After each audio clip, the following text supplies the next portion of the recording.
Okay, in this video, I want to talk a little bit more about how to deal with envy in professional settings. So I do want to preface the video with this. It is possible to build meaningful connections and a sense of community in a professional setting. I know for me personally, I've built meaningful connections with certain organizations I've worked with in the past. And, we bonded over, working together. A lot of my peers, we went to the same college, so we were able to bond over school and work.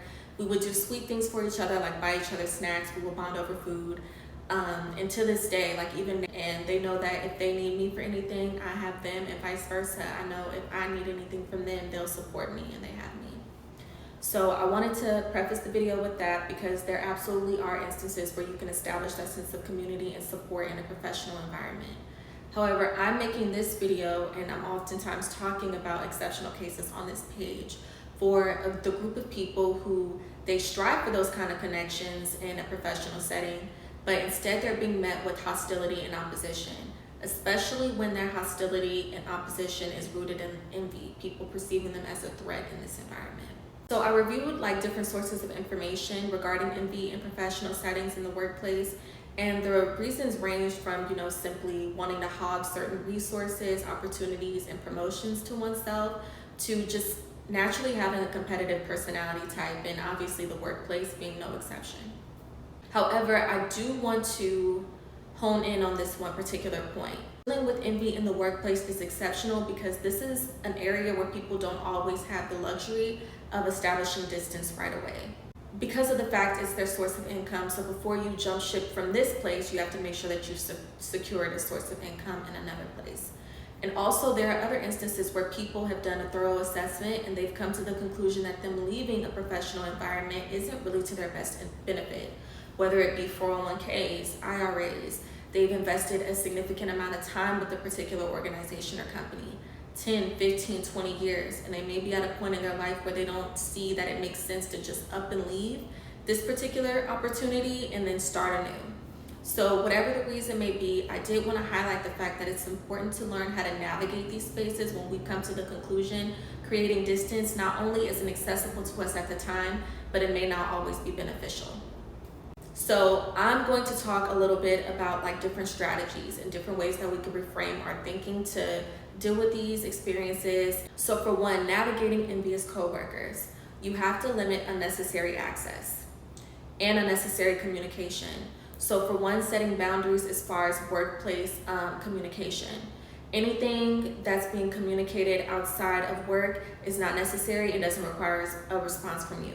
Also, any communication outside of workplace hours is uncalled for and it actually doesn't benefit you.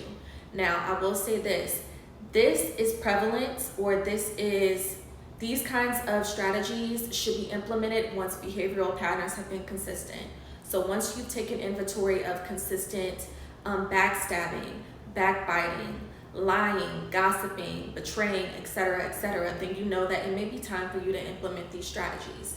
So like I said previously, it's really important that you limit unnecessary access and exposure when it comes to dealing with envious colleagues.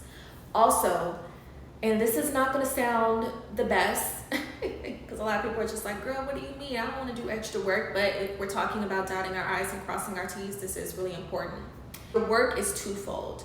And what I mean by that is if it's a group project, make sure that you contribute to the group, but you also have to make sure that you're doing some kind of individual work on the back end in case someone tries to sabotage your progress or sabotage your work overall. I know that may not sound appealing to a lot of people because they may have the mentality of, girl, I'm already working hard and I'm tired of dealing with these people. I don't want to have to do any extra work. In this case, when you're dealing with envious people, you kind of have to. When it comes to dealing with envious leaders or a person in a prominent position who is orchestrating envious attacks. Another reason why I started with the coworkers, because a lot of the time your coworkers are operating from a battery in their back. The person who is actually orchestrating these attacks is using coworkers and colleagues in a lot of settings to do their dirty work for them. And it's in exchange for promotion and opportunity, etc., etc. So this is why it's so important to start establishing boundaries with colleagues and coworkers, because it may not always be that they're envious of you, but they may be greedy. At the end of the day, the workplace is an exceptional space to deal with envy because a lot is on the line. And we all know, for a lot of people, when they go to their 9 to 5, that is their source of living. That's the way that they're able to fund their lifestyle. So back to what I was previously saying, when dealing with envious people in prominent positions, it's important that you understand their strategies, right? And realistically, when you're dealing with envious people in prominent positions, you're going to be dealing with a lot of blatant attacks from the colleagues and the co-workers. So in actuality, this is actually like interchangeable, because a person in a prominent position, for one, to make sure that, you know, they're preserving their own reputation in a sense. So they've learned how to use other people to do their dirty work for them, but also they may be too busy to actually do these attacks themselves. So when it comes to dealing with and navigating people in prominent positions, I more so talk about strategies and being aware of them. So when it comes to like dealing with people, 9 times out of 10, your biggest threat is going to be your colleagues, because they're going to be doing the dirty work. But when you set your intentions on, okay, what is this person in a position of leadership, what's their role in it? It's the strategies, it's orchestrating the attacks. And I talk a little bit about these attacks from this book on my page, and like some of them include like the intentional invalidation tactic, which I have a video on that about my page. Also the calculated cosign tactic, and so many more in this book, where you get an idea of different strategies that an envious person in a position of leadership will orchestrate to cause your downfall or demise. And I've also been seeing a lot of comments in my comment section about like gang stalking. So if you feel like you need additional assistance, or if you just feel like you need someone to kind of talk things out with and establish some kind of like course of action, I also provide coaching services. So if you need additional assistance, you can book with me and we can talk about things in detail, and everything will remain confidential.